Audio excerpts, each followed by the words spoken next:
Bang, nakapagod ang malengke. Mabang kulang. Ito pa kailangan sa mga street. Ay, ito. Ito mo, baby.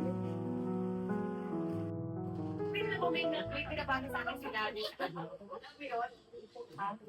At may magkano pa dito sa bawang? May pinabasa si Daddy sa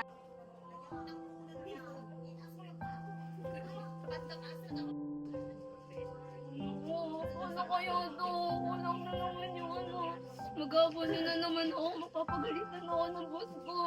Ang dami-dami ko na problema sa buhay. Dumagdag pa ito. Sila ko. Gabi, sunang pagkakataon, lagyan mo siya ng kaligtasan. Nakakawa naman si ate. Sirang ko ba to? Huwag na, nakakaya. Maraming tao. Kasi sa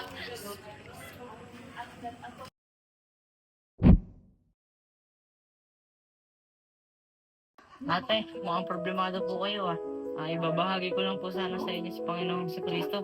Matutulungan niya po kayo. Ang gagawin niyo lang po, tatanggapin niyo lang po siya sa inyong puso. Gusto niyo po ba siya tanggapin? para ma-testing. Kung gusto niyo po siya tanggapin, sumunod po kayo sa aking panalangin. Ayun ka dyan. Hindi naman.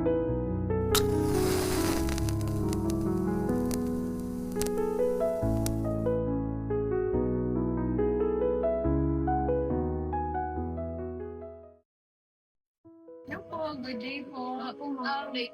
Regarding po with your taxes, so, medyo mataas po yung quarterly income nyo. So, expect nyo po na medyo tataas din po yung pag-open nyo. Tapos, yun lang naman po, be ready na po. Nakainig, yun naman. Jade, bagyan mo siya ng kaligtasan.